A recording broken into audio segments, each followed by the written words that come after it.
Hey everybody, welcome to the final week of the 2013-2014 NFL season. We will just recap the week and then we'll have another talk about the upcoming playoff picture. But starting out, we have the Pittsburgh Steelers versus the Bengals. Now, last week, the Browns shockingly beat Pittsburgh on Monday Night Football, which made them the AFC North division leader. So what has to happen is Pittsburgh has to win this game, and the Patriots have to beat the Browns.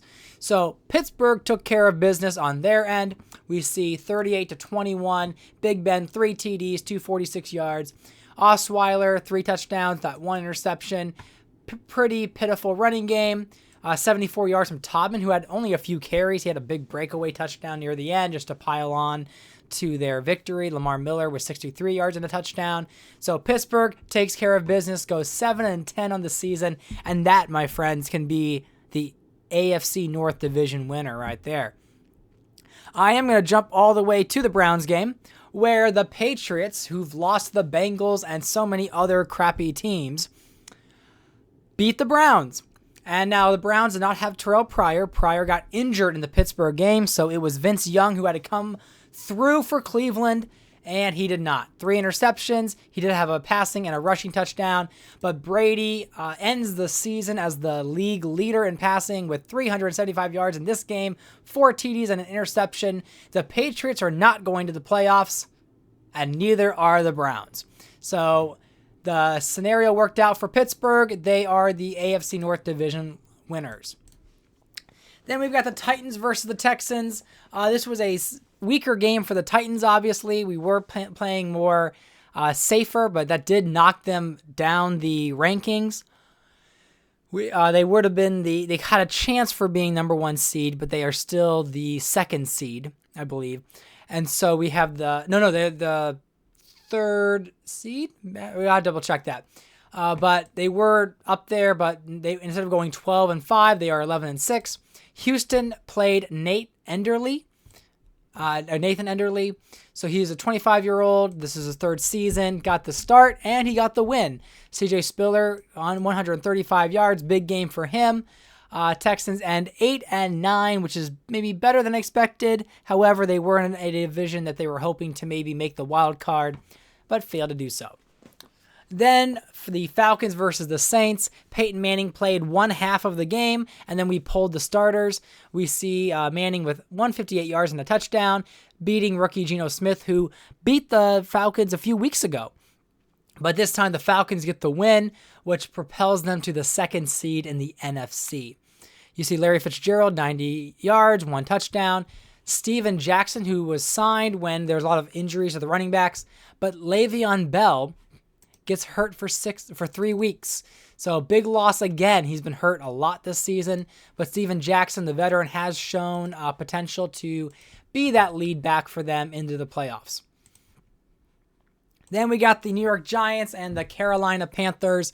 This was a game where the Panthers were trying to get into the playoffs, but they needed teams to lose. Unfortunately, the teams that they needed to lose won, so the Panthers missed out on the postseason.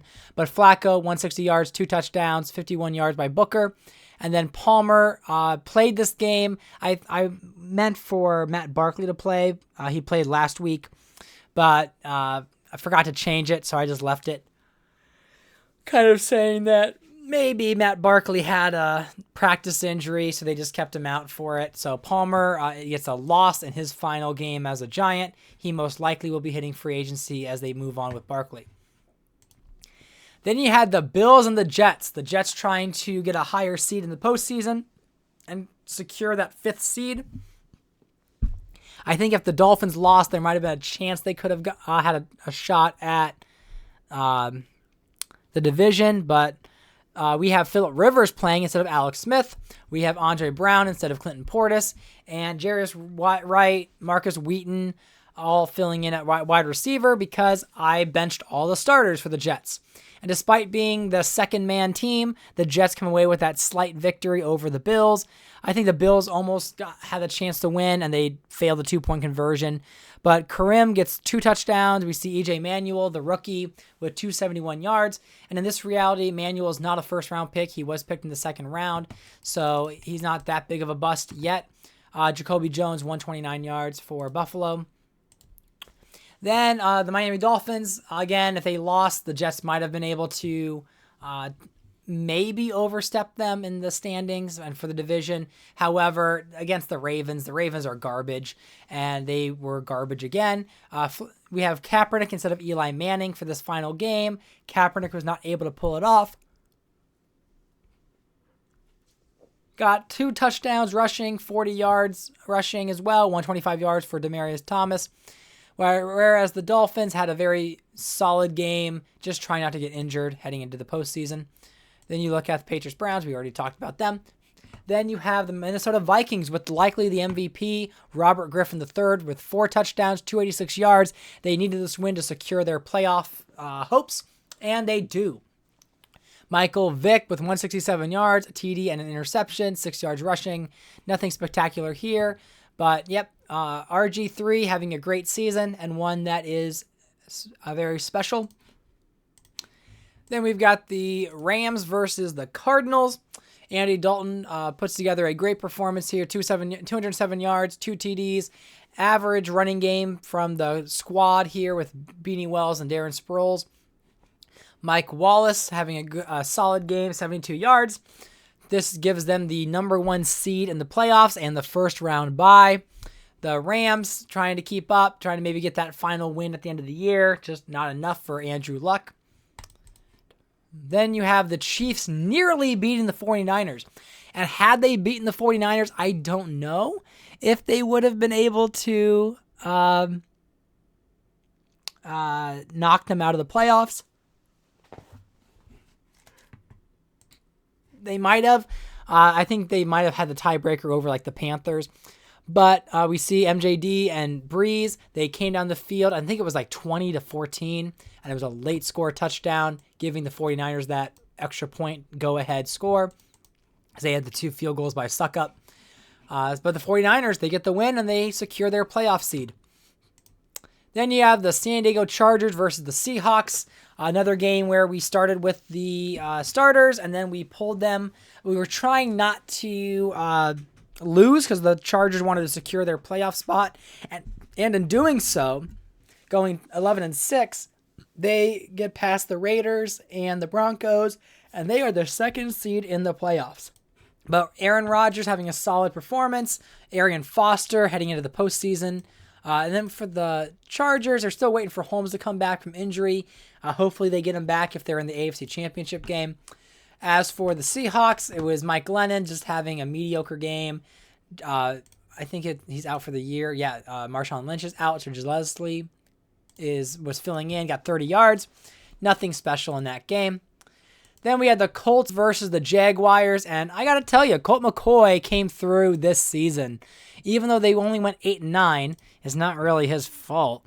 He had a 3,600-yard season, 32 touchdowns, a little bit high there with the turnovers, but he won more games than I thought he would as a starting quarterback.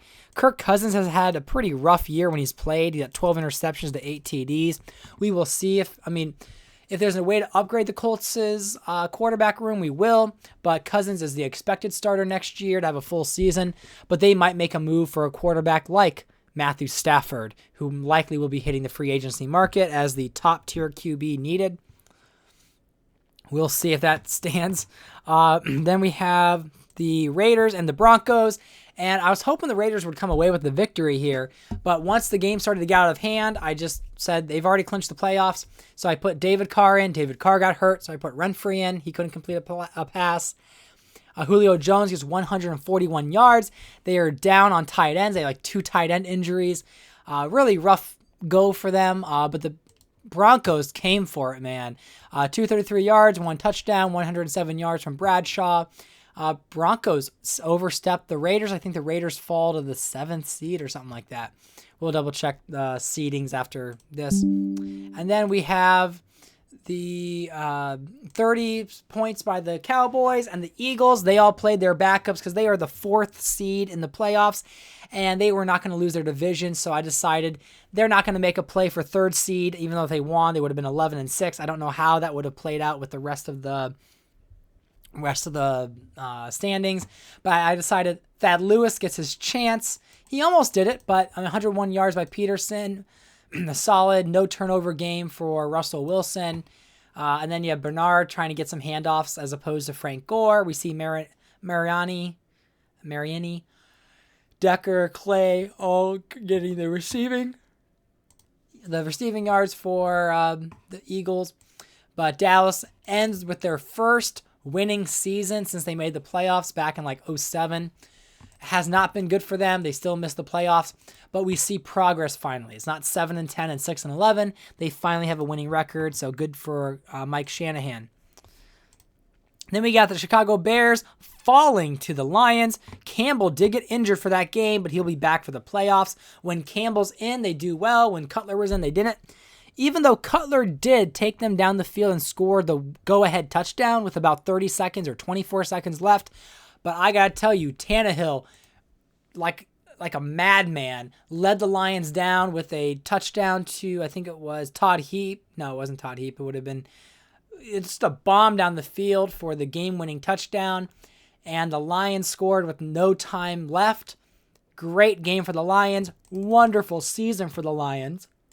I mean, starting with Rob Ryan having a 1-5 start, he was on the chopping block. I was going to fire his sorry butt.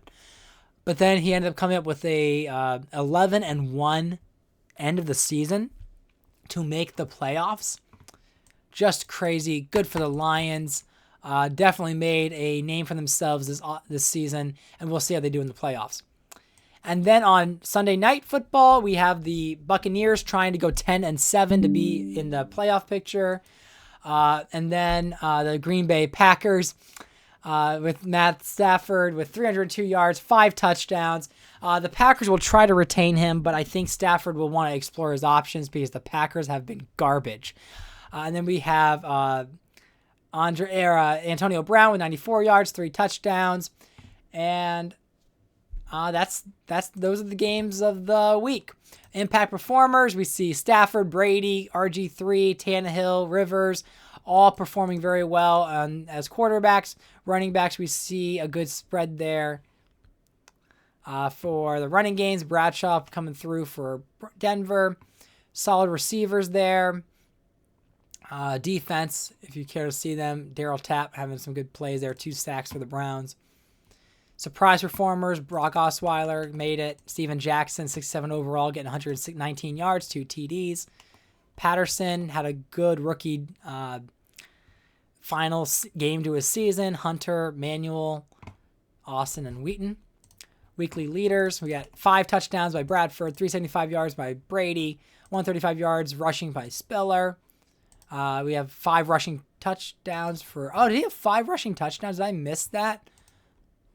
Let's go to Denver. Did I have 5 rushing touchdowns for him? I did. I was going over their game. I didn't even see it. He had 5 touchdowns. What a freak. So, yeah, fantastic weekly leader. 5 touchdowns for Bradshaw. Hester leading the receivers. Touchdowns with Antonio Brown.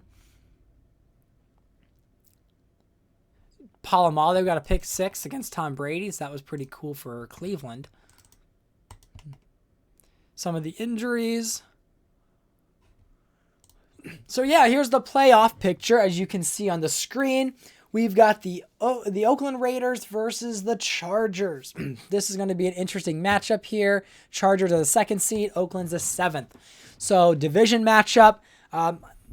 It's a tough one because Aaron Rodgers is pretty good, and especially with Arian Foster, But the Raiders have Matt Ryan, Julio Jones.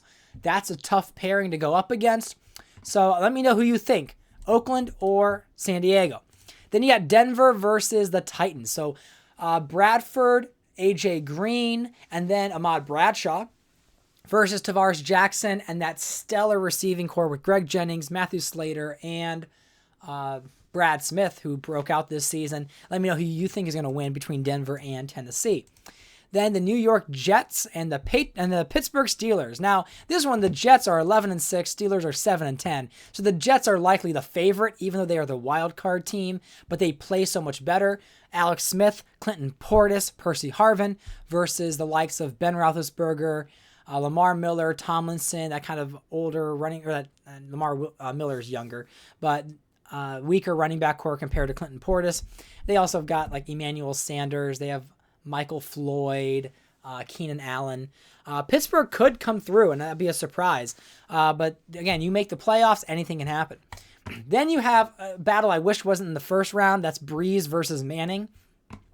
I think Manning is leading the Falcons to be a potential contender, whereas the 49ers have found ways to screw themselves in other games. So I'm not betting on the 49ers as much, but I mean, Drew Brees, MJD, and they got Alshon Jeffrey, decent receiving core. And then the Falcons are Peyton Manning. We'll have not Le'Veon Bell, but we'll have Steven Jackson, who's weaker. I mean, Le'Veon Bell is kind of the guy they want. He's been a great rookie for them when healthy. But they got Larry Fitzgerald, Robert Meacham, Braylon Edwards. So going to be a tough matchup there. But probably one of the biggest matchups here in the first round of the wild cards games. Then you get the battle there with the Minnesota Vikings and the Detroit Lions. So you have the Detroit Lions, who are the third seed. They won their division over the Bears and the Vikings. And so you got the potential MVP in Robert Griffin III versus Tannehill. Both quarterbacks drafted in 2012, taking their teams to the playoffs. Excellent season for both of them. But it's RG3, their running back. Oh, geez, I'm forgetting who. Let's see, who is the Vikings running back? Doug Martin. And then they also have a decent receiving core in Minnesota. I'll just go to them, I guess. We'll just look at them. Baldwin, Harry Douglas, Gronkowski, Adam Thielen. Whereas Detroit has Reggie Bush, who's been a loyal, dedicated running back to Detroit. We mentioned Ryan Tannehill. And then they do have some decent receivers in Mario Manningham, Jason Hill, Todd Heap, Kenny Britt. I would say the Vikings are probably more star-studded, but Detroit, they're going to be home. And we're going to see if that home game is going to be enough for them to get the win over their rival. Then you've got the Jason Campbell-led Chicago Bears taking on the Super Bowl champion Eagles. Yes, the Eagles are the fourth seed, but if you get them going, Deshaun Jackson. Then you've got Ted Ginn, Heath Miller, Donovan McNabb, Frank Gore, even Giovanni Bernard. Speedy team, deadly team. Whereas the Bears are with Jason Campbell, Mark Ingram, Golden Tate, Hayward Bay, Eddie Royal. It's going to be a good game. So let me know what you think is going to happen in this wild card round. And then you got the Cardinals and you have the Miami Dolphins, who are waiting in the wings for the potential divisional round matchup. So when we look at the final standings, we look at the worst teams in the league: the Bengals, the Ravens, the Chiefs, Saints, Seahawks, Browns, Rams, Giants, Packers, Colts, Bills. Steelers are going to be higher up there. Then the Commanders, Jags, Texans, Patriots, Buccaneers, and Cowboys. Those are the worst teams in the league. We have the breakdowns here in the divisions. We see a very competitive AFC East, which they've been competitive for many years. 2 playoff teams from that division. Patriots not coming through with the Bills, also 7-10. Pittsburgh wins the pitiful division of the AFC North. Browns almost made the playoffs, which is just crazy, and they were 4-2 in their division, which is insane. Baltimore Ravens and Bengals are the number 1, number 2 picks in the draft. Tennessee Titans are the lone wolf there in the AFC South, 11-6, with Houston and Jacksonville 8-9, which is better than Jacksonville's done in many seasons. The Indianapolis Colts struggling there at 6-11. The AFC West, 3 11-6 teams. San Diego just gets a tiebreaker because of that 5-1 division record. Then Denver, then Oakland, and then the Kansas City Chiefs getting the 3rd overall pick. We'll see what they do. Maybe they make a move for Blake Bortles. I imagine that the Bengals and the Ravens will likely go defense. I could see, my initial gut is telling me Jadeveon Clowney and Khalil Mack. I'll see if I actually do that. Maybe I'll trade back. Haven't decided yet. Both of them could use a quarterback, but when you have glaring needs from the Bengals and then the Ravens, who prefer to be more of a solid defense, it's hard to pass up on two of those best defensive players for someone like Blake Bortles, who's not Andrew Luck, who's not Joe Burrow or some of the better quarterbacks. Then the NFC, you see the Eagles with 10-7, Cowboys 9-8, 8-9 with the Commanders, and then the Giants, who were doing well to start, but they went 5 straight losses. So that's going from 6-6 to 6-11. Not great. Giants will definitely be in kind of a restructuring, moving on from Carson Palmer, most likely to have Matt Barkley take the start. So we'll see Matt Barkley's career a little bit different than in real life. Also, it'll be interesting to see if Donovan McNabb, I don't know if he's 36 or 37. I think he's 36. Yeah, he's 36. So the 36-year-old, we'll see if he retires or if he sticks around. But they could be in the market for a quarterback. Then you got the Detroit Lions, Bears, Vikings, just like the AFC West. 3 teams with 11-6 records. You see the Lions with a 4-2 division record. Bears, Vikings tied at 3-3 with a 6-game win streak for the Vikings. That's really what got them into the postseason. And Green Bay will likely have a coaching change. If I were Matt Stafford, I'd run away from Green Bay, and I think that's going to happen. Green Bay will try to retain him. Yes, I could franchise tag him, but what's the fun in that? I can see a lot of teams diving for someone like Matthew Stafford, and I kind of want to see how that offseason plays out with the superstar hitting the open market. Then you have the Falcons, who I thought Tampa Bay was going to win the division. Then all of a sudden they went third. They had a 3-game losing streak near the end, but Atlanta wins the division with the Panthers missing the playoffs with a 10-win season. And then the New Orleans Saints with first-year head coach Pat Shurmur, likely getting a second season. We'll see if he can turn them around. Geno Smith did not play most of the season, got a few games at the end. So he'll likely be the starter moving into next season over Byron Leftwich if he even returns. And then the NFC West has the Cardinals and the 49ers making the postseason. Arizona Cardinals having the shocking first seed in the playoffs. I didn't expect the Cardinals to do that, but it was Mike Wallace who just shot out of a cannon this season as a top receiver. He was in Minnesota for many years, never had that type of a season. Andy Dalton comes in, and rookie head coach, John DeFilippo, believe it or not, leads the Cardinals to the best record in the NFC. I don't know if he's technically the best record in the league. Let's see, they're 5-1 in the division. I think Miami was the number 1 team in the league. Let's see. No, they say it's the Cardinals. And then the Rams and the Seahawks just back in reconstruction of a better season in the future. Seahawks will have to decide maybe they take a quarterback. And so let's go ahead and check out the stats. So Tom Brady, McNabb, Big Ben, Matt Ryan, Peyton Manning, top 5 passers this season. Touchdown leaders, we have Brady, who hit 50 touchdowns with Big Ben right behind him with 1. But he did throw the most interceptions too. So I guess major reward and major cost and major risk. Patriots have to evaluate what they're going to do next year. They shouldn't need to really rebuild. They've got a lot going for them. They just had a rough year. And then Chris Johnson, Reggie Bush, Darren McFadden, Ryan Matthews, and Adrian Peterson, your top 5 rushers. Then we look at touchdown leaders. Matt Forte leading the way with Ryan Matthews right behind him. Then you got Deshaun Jackson and Julio Jones with over 2,000 yards receiving. Mike Wallace right behind them. Larry Fitzgerald and T.Y. Hilton also rounding up the top 5. Touchdowns, we see 26 from Calvin Johnson Jr., 24 for Deshaun Jackson, 20 for Mike Wallace and Julio Jones. Fitzgerald tied with Harvin and Dez Bryant for 5th. Tackles, Patrick Willis, Kendricks, Weddle, Williams, and Hightower. Sacks, J.J. Watt, Cole, Levy, Mingo, and DeMarcus Ware are the top 5 sack leaders. Interceptions is Ladarius Webb, Josh Norman, Sean Smith, Leotis McKelvin, and then Terrell Thomas leading your interceptions. And then kicking, Caleb Sturgis. Let's see who made the most. It was Caleb Sturgis. It wasn't made the most. It's Martin Gramatica with 16. I don't think anyone cares about kickers.